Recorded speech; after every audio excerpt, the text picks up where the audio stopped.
અમરેલી જિલ્લાના પ્રગતિશીલ ખેડૂતે ટેટીમાંથી લાખો રૂપિયાનું ઉત્પાદન મેળવ્યું। મારું નામ ડોબરિયા પ્રફુલભાઈ ભીખાભાઈ છે, બરવાળા 22 મારું ગામ છે। આપણે 7 વીઘાની ટેટીનું વાવેતર કર્યું હતું, એમાં સારું ઉત્પાદન મળ્યું છે। ખર્ચો વીઘે 30,000 25-30,000નો ખર્ચો થાય, પણ લાખ રૂપિયાનું ઉત્પાદન વીઘે આવ્યું। અને વેચાણ અમરેલી મોકલીએ છીએ, અમદાવાદ મોકલીએ છીએ। શું ભાવ મળે? સરેરાશ 25 રૂપિયા 26 રૂપિયા જેવો ભાવ મળે છે। અમરેલી જિલ્લામાં બાગાયતી પાકનું સૌથી વધુ વાવેતર રવિ પાકમાં કરવામાં આવ્યું છે।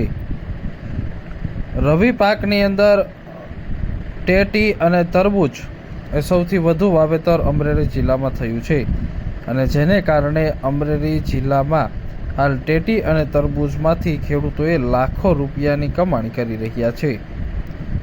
અમરેલી જિલ્લામાં બરવાળા 22, બગસરા, કુકાવાવ સહિતના ગ્રામીણ વિસ્તારની અંદર ખેડૂતો સારું એવું પાક ઉત્પાદન મેળવી રહ્યા છે, અને હાલના સમયે પણ ખેડૂતો સારું એવું ટેટીમાંથી ઉત્પાદન મેળવી અને આવક મેળવી રહ્યા છે। ટેટી અને તરબૂચ એ સૌથી ટૂંકા ગાળાનો પાક છે, અને સૌથી વધુ સારું આવક અને ઓછો ખર્ચે આ ટેટી અને તરબૂચની ખેતી થાય છે। અમરેલી જિલ્લાના કુકાવાવ તાલુકાના બરવાળા 22 ગામના પ્રફુલભાઈએ 7 વીઘામાં ટેટીનું વાવેતર કર્યું છે। રવિ સિઝનમાં ટેટીનું વાવેતર કર્યા બાદ પાક ઉત્પાદન સારું મળી રહ્યું છે। પ્રફુલભાઈ દ્વારા અમરેલી, બગસરા, જૂનાગઢ, રાજકોટ, અમદાવાદ, સુરત, વડોદરા તેમજ અન્ય મહાનગરમાં પોતાની ટેટીની નિકાસ કરવામાં આવે છે, અને આ ટેટીમાંથી સારું એવું ઉત્પાદન મળી રહે છે।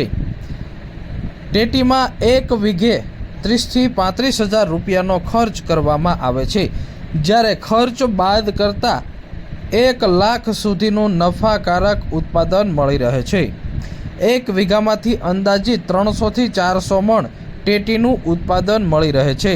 હાલ ટેટીનો ભાવ 15 રૂપિયાથી 35 રૂપિયા સુધી બોલાઈ રહ્યો છે, જેમાં હોલસેલ અને રિટેલના મોટી સંખ્યામાં લોકો હાલ ટેટી ખરીદી કરી રહ્યા છે, જેને લઈને હાલ ખેડૂતોને પાક ઉત્પાદન નફાકારક થઈ રહ્યું છે। પ્રફુલભાઈએ 7 વીઘામાંથી 7 લાખનું ઉત્પાદન મેળવ્યું છે।